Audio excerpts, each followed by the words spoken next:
আর মাত্র 5 মিনিট বাকি আছে, বলেন এরকম বিদআত জায়েজ নাই। এমনি একবার দুইবার ডাকতে পারে মানুষকে ওঠার জন্য। সাহারি খাওয়ানোর জন্য রাসূল সাল্লাল্লাহু আলাইহি ওয়াসাল্লামের যুগে সে আজানের বিষয় পাওয়া যায়। যেমন তিনি বলেছেন যে বেলাল এর আজান হলে তোমরা খাও, আর আব্দুল্লাহ ইবনে উম্মে মাকতুমের আজান হলে তোমরা খাওয়া বর্জন করো। কেউ যদি তার আগে একবার কমপক্ষে এরকম বলে দিতে চায় যে সাহারির সময় হয়ে গেছে অথবা সাহারির আর আধা ঘন্টা 20 মিনিট আছে, এটাকে আমি কোনো অবস্থায় ভয়ঙ্কর ক্ষতিকর মনে করি না। আজানের আগে পরে মসজিদের মাইকে কোনো ঘোষণা দেওয়া জায়েজ নাই। যার কারণে এখন আর এই মাইকের ডাকের মাধ্যমে অন্যদের ডিস্টার্ব করা, এমনকি বাদবন্দিগিতে ডিস্টার্ব, এটা কোনো অবস্থাতে সঠিক হবে না।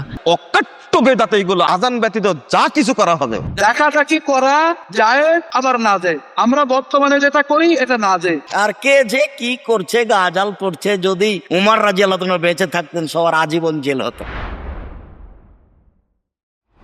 আমরা জানি 5 ওয়াক্ত সালাতের জন্য আল্লাহ সুবহানাহু ওয়া তাআলা 5 বার আমাদেরকে আজানের বিধান দিয়েছেন। আজানের উদ্দেশ্য হলো মানুষকে সালাতের জন্য আহ্বান করা বা ডাকা। অতএব কেউ যদি রমজান মাসের ভোর রাতে মসজিদে ডাকাটাকে আজানের মতো গুরুত্বপূর্ণ কাজ মনে করে, ভোর রাতে সাহরি খাওয়ার জন্য মাইকে ডাকাডাকি করে, এটাকে যদি আমাদের রমজানের বা সিয়ামের রোজার অংশ মনে করা হয়, তাহলে কিন্তু এটি পরিত্যাজ্য হবে। কারণ রাসূল করিম সাল্লাল্লাহু আলাইহি ওয়াসাল্লাম বলেছেন, মান আহদাসা ফি আমরিনা হাযা মা লাইসা মিনহু ফাহুয়া রাদ। যে ব্যক্তি আমাদের দিনের ভিতরে এমন কিছুর প্রচলন করবে যেটা আমরা নির্দেশ করি নাই, তাহলে এটা প্রত্যাখ্যানযোগ্য। যেহেতু রাসূল আকরাম সাল্লাল্লাহু আলাইহি ওয়াসাল্লাম সাহরির সময় ডাকাডাকি করার জন্য কোনো আজানের সিস্টেম রাখেন নাই, ডাকাডাকির কোনো সিস্টেম তিনি রাখেননি, নির্দেশ তিনি দেননি, বিধায় আমরা যদি এটাকে আজানের মতো গুরুত্বপূর্ণ এবং সিয়ামের অংশ মনে করি, তাহলে সেক্ষেত্রে এটি বিদআত হবে, পরিত্যাজ্য হবে। ভোর রাতে আমাদের ম্যাক্সিমাম মসজিদগুলোতে আমরা দেখি দীর্ঘ সময় পর্যন্ত মুয়াজ্জিন সাহেবগণ মাইকে বিভিন্ন রকমের ইসলামী সঙ্গীত গাইতে থাকেন, তেলাওয়াত করতে থাকেন, মানুষকে ডাকতে থাকেন অনেক সময় ধরে। অথচ মাইকের এই আওয়াজ ভোর রাতে যখন গোটা এলাকাকে প্রকম্পিত করে, তখন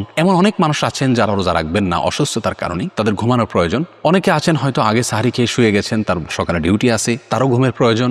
অনেকে আছেন ছোট ছোট শিশু, তাদের স্কুলে যেতে হবে, মাদ্রাসায় যেতে হবে, তাদের রাতে ঘুমোতে হবে, তারা রোজা রাখবেন না, ছোট মানুষ। অনেকে হতে পারেন অমুসলিম, যাদের ডিস্টার্ব হতে পারে। অতএব এই মানুষগুলোর কথা চিন্তা করে আমরা যদি প্রতিটা এলাকায় আমাদের মাইকের এই ডাককে আমরা নিয়ন্ত্রণ করি, তাহলে আমার মনে হয় সেটা ভালো হবে। কারণ আমার এই মাইকের ফলে, ডাকের ফলে যদি এই সমস্ত মানুষগুলোর ডিস্টার্ব হয়, কষ্ট হয়, তাহলে সেটি কিন্তু প্রশংসনীয় নয়। আপনি বলবেন তাহলে আমরা আজানের জন্য যে মাইকে ডাকতে হয় তাতে কি তাদের ডিস্টার্ব হয় না? আমি বলবো আজান তো হয়ে থাকে আসলে বেশ খানিকটা পরে, অনেকটা ভোর হয়ে যায়। ভোর হওয়ার কাছাকাছি সময় এক, আর দ্বিতীয় আজান হতে সব মিলে হয়তো 1-1.5 মিনিট সময় লাগে, তাতে এত বেশি ডিস্টার্ব হয় না। কিন্তু এই ডাকাডাকিতে অনেক সময় আমরা ব্যয় করি, তাতে কোনো মানুষ ঘুমিয়ে থাকা অলমোস্ট অসম্ভব হয়ে পড়ে। আর সবচেয়ে বড় কথা হলো আজানের তো ইসলামী শরীয়তে নির্দেশ রয়েছে, কিন্তু এটার জন্য তো পার্টিকুলারলি কোনো নির্দেশ করা হয়নি। তাহলে আমরা নিজেরা কেন এমন কোনো কাজ করতে যাবো যার ফলে গোটা সমাজের মানুষের কষ্টের কারণ হতে পারে বা অনেকের কষ্টের কারণ হতে পারে? এমনকি যারা রোজা রাখবেন তাদের মধ্যে অনেকে ভোর রাতে একটু তাহাজ্জুদ পড়বেন, একটু আল্লাহ সুবহানাহু ওয়া তাআলার কাছে দোয়া করবেন, একটু তিলাওয়াত করবেন। ভোর রাতের সময়টা আল্লাহ সুবহানাহু ওয়া তাআলা দুনিয়া আসমানে নেমে আসেন। কিন্তু আমাদের অতিরিক্ত ডাক এবং চেঁচামেচির ফলে এবং মাইকের অতিরিক্ত শব্দের ফলে কিন্তু এই ইবাদতগুলো করা কঠিন হয়ে যায়, দুঃসাধ্য হয়ে যায়। এটি আমাদের অনেকেরই ব্যক্তিগত অভিজ্ঞতা থেকে আমরা জানি। যার কারণে রমজান মাসে ভোর রাতে এরকম মাইকে ডাকাডাকির বিষয় আমাদের আরেকটু ভাবা উচিত, এবং এটাকে আমরা খুব বেশি প্রশংসনীয় বলবো না। হ্যাঁ, একটা সময় যখন মোবাইল অ্যালার্মিং সিস্টেম ছিল না, হয়তো তখন একটা যৌক্তিকতা ছিল, কিন্তু আজ প্রতিটা মানুষের ঘরে ঘরে অনেকগুলো করে মোবাইল সেট এবং সেগুলোতে অ্যালার্মিং সিস্টেম রয়েছে, একে অন্যকে কল করে আমরা ডেকে দিতে পারছি। যার কারণে এখন আর এই মাইকের ডাকের মাধ্যমে অন্যদের ডিস্টার্ব করা, এমনকি বাদবন্দিগিতে ডিস্টার্ব করা অথবা আজানের মতো এটাকে বিকল্প মনে করা, এটা কোনো অবস্থাতে সঠিক হবে না, এবং এ বিষয়ে আমাদের নতুন করে ভাবা উচিত, মসজিদগুলো থেকে উদ্যোগ নেওয়া উচিত। আর মাত্র 5 মিনিট বাকি আছে, বলেন এরকম বিদআত জায়েজ নাই। কে বলেছে আপনাকে এই কথা বলার? রাসূলুল্লাহর মসজিদ থেকে আজান হওয়ার পর কখনো নামাজের জন্য আর কোনো ইঙ্গিত দেওয়া হতো না। কাজী হাদিসে যা নাই আন্দাজে তা বানাবেন না, গুনাহ হবে। আবার আরেক শ্রেণীর লোকেরা তারা রসুলকে এত ভালোবাসে, আজান দেওয়ার আগে আসসালাতু আসসালামু আলাইকা ইয়া রাসূলুল্লাহ, আসসালাতু আসসালামু আলাইকা ইয়া হাবিবাল্লাহ এই বলে আজান দেয়। কোথায় পাইছেন? আপনারা কি সাহাবীদের চাইতে রাসূলুল্লাহর বেশি ভালোবাসতে পারবেন? জবাব দেন, পারবেন? সাহারির যে নিয়ম, সেই নিয়মটা বাংলাদেশের মানুষ ফলো করে না, অনুসরণ করে না। সাহারির জন্য একটা শ্রেণী তৈরি করা হয়েছে যারা ঢাক ঢোল পিটায়া মানুষকে জাগায়, অথচ এটা সম্পূর্ণ বেদাত। 752 হিজরিতে একজন বিদ্বান বলে গেছেন, ইবনে হাজার আসকালানী রাহিমাহুল্লাহ 852 হিজরিতে বলে গেছেন, আজান ব্যতীত মুহদাসুন পতন কথা উল্লেখ করেছেন। অকাট্য বেদাত এইগুলো, আজান ব্যতীত যা কিছু করা হবে। অনেক মসজিদে আজানই না দিয়ে শুধু ডাকাডাকি করা হয়। কেন? সহিহ বুখারীর হাদিস, মুহাম্মদুর রাসূলুল্লাহ সাল্লাল্লাহু আলাইহি ওয়াসাল্লাম বলছেন, ইদা আযানা বিলাল ফাকুলু ওয়াশরাবু, বেলাল যখন আজান দেয় তখন তোমরা খাও পান করো, কিন্তু আজানের এই হুকুমটা নাকচ করে ডাকাডাকি চলছে না, এটা সুন্নাত বিরোধী, এটা চলবে না, আজানই দিতে হবে। ডাকাডাকি করা জায়েজ আবার নাজেজ। আমরা বর্তমানে যেটা করি এটা নাজেজ, অর্থাৎ বেলা রাত 3টে থেকে 4টে পর্যন্ত একটা মাইক বাজানো হারাম কাজ। এটা মানুষের ঘুম নষ্ট হয়, মানুষের ডিস্টার্ব হয়, যারা দেরি আগে খেয়ে ঘুমাতে গেছে তাদের ডিস্টার্ব হয়, যারা তাহাজ্জুদ পড়তে যায় সব ডিস্টার্ব হয়, এটা নাজেজ। তবে আপনি যদি মাইকে 3টে বেজেছে, বাইরে 3টে বেজে গেছে, আজানের 1 ঘন্টা দেরি, আধা ঘন্টা দেরি, বাইরে 1 মিনিট 2 মিনিট পরে এটা দোষ। নামাজের জন্য মাইকে ডাকা নাজেজ, মসজিদের মাইকে আজানের ডাক হবে। আপনার বাড়িতে আমি যে খাইলাম, দাওয়াত খেয়ে যে আপনার বাড়ির দরজায় একটা হোটেল আছে, হোটেলে যে বললাম যে 1 প্লেট খাবার দে, তাহলে কি বোঝা গেল? নবীজির সুন্নাত ডাক হলো আজান, ডাকার খানিক পরে আবার আপনার ডাকা ডাকলেন, তাহলে কি হলো? মানে আপনার নবীর সুন্নাতটাকে বের করে। এই জন্য মাইকের ডাক একটাই হবে, আজান।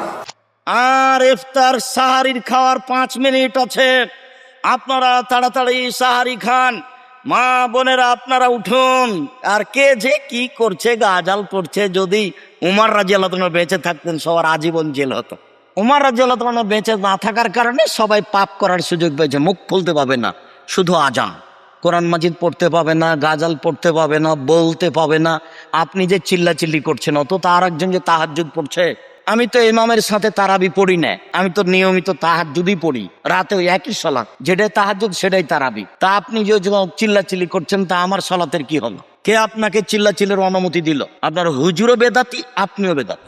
এরকম সমাজে 2-1টা যদি ইসলামের নামে কোনো কিছু চলে, তাহলে এগুলোকে একেবারে জাটেয়া উড়িয়ে দিয়েন না। রাসূলুল্লাহ সাল্লাল্লাহু আলাইহি ওয়াসাল্লামের যুগে তাহাজ্জুদের নামাজের জন্য আজান দিত না। ফলশ্রুতিতে আমরা যেটা বলি, মসজিদের মাইকটা কেবলমাত্র আজানের জন্য, আবার আজানের আগে এবং পরে কোনো কিছু বলাকে নিষিদ্ধ, এই মাইকে কোনো কিছু বলা যাবে না। কিন্তু কেউ যদি তার আগে একবার কমপক্ষে এরকম বলে দিতে চায় যে আপনাদের কি সাহারির সময় হয়ে গেছে, অথবা সাহারির আধা ঘন্টা 20 মিনিট আছে, এটাকে আমি কোনো অবস্থায় নিষিদ্ধ, মানে ভয়ঙ্কর ক্ষতিকর মনে করি না, আমি মনে করি না পার্সোনালি। কারণ এই দেশে বলা হয় ফজরের আজানের কারণে নাস্তিকরা তারা স্লোগান দিচ্ছে, ফজরের আজানের কারণে তাদের ঘুম নষ্ট হচ্ছে। অতএব এমন জায়গায় সব একেবারে জাটিয়া ফেলে উড়িয়ে দিয়েন না সব। আসলে এই রমজান মাসে সাহারি খাওয়ানোর জন্য রাসূল সাল্লাল্লাহু আলাইহি ওয়াসাল্লামের যুগে সে আজানের বিষয় পাওয়া যায়। যেমন তিনি বলেছেন যে বেলাল এর আজান হলে তোমরা খাও, আর আব্দুল্লাহ ইবনে উম্মে মাকতুমের আজান হলে তোমরা খাওয়া বর্জন করো। তাই আজান এটি হলো শরঈ পদ্ধতি, এই পদ্ধতির মাধ্যমেই জাগানোর চেষ্টা করা উচিত। আর এই ধরনের গান টান ইত্যাদি বাজানোটা ঠিক হবে না, এজন্যই ঠিক হবে না। শিশু বাচ্চা যারা, তারা তো ঘুমিয়ে থাকবে, অপ্রাপ্তবয়স্ক যারা, তাদেরকে তো জাগানোর বিষয় নয়, কিন্তু যখন মাইক বাজানো হবে তখন তাদেরও গভীর সমস্যা হবে। দ্বিতীয় বিষয়, অনেক অসুস্থ মানুষ আছে, যেই অসুস্থকে ইসলাম রমাদান মাসে ছাড় দিয়েছে তার সিয়ামের, সেই অসুস্থ ব্যক্তিকে আপনি কেন জাগাবেন? এই জন্য আজান যেহেতু একটা সীমিত বিষয়, সেটার মাধ্যমেই জাগানো উচিত। এই সমস্ত গান বাজনা ইত্যাদি করা বা গজল টজল বাজানো উচিত নয়। এটা আরেক বেদাত। মাইকে মাইকে এইভাবে গান গাওয়া, গজল গাওয়া, এমনি 1-2বার ডাকতে পারে মানুষকে ওঠার জন্য, সাহারির সময় হয়েছে আপনারা উঠে যান, এরকম সতর্ক করতে পারে, ডাকতে পারে। কিন্তু একেবারে কন্টিনিউ গান গেয়ে বা তারপরে গজল গেয়ে মানুষকে এইভাবে ডাকাডাকি করা, এটা শরীয়তের দৃষ্টিতে বেদাত। প্রথম হলো সহি ছাড়া কিছু মানবো না, বেদাতকে বস্তা বেঁধে খালে ফেলে দেবো, ঠিক না ঠিক? আজানের আগে পরে মসজিদের মাইকে কোনো ঘোষণা দেওয়া যায় না। কেউ ঘোষণা দিবি গিয়ে টুটি চেপে ধরবে। আমি আজকেও শুনেছি বহু জায়গা, সকালবেলায় মাইক চালু করে কোরআন পড়ে, তেলাওয়াত করে, গান পড়ে, কি কি করে না করে। আবার কয় ছেলেরা কোথায় আসো, এখন মাদ্রাসায় চলে আসো। তোর বাপের মাইকেটা মসজিদে একমাত্র আল্লাহর নাম হবে, ঠিক না ঠিক? দুনিয়ার কোন মানুষের নাম বলা মসজিদে জায়েজ? আমাদের দেশে বিভিন্ন ধর্মের লোকেরা আছে না নাই? এটা তাদের অধিকার, তারা রাত্রি ঘুমাবে।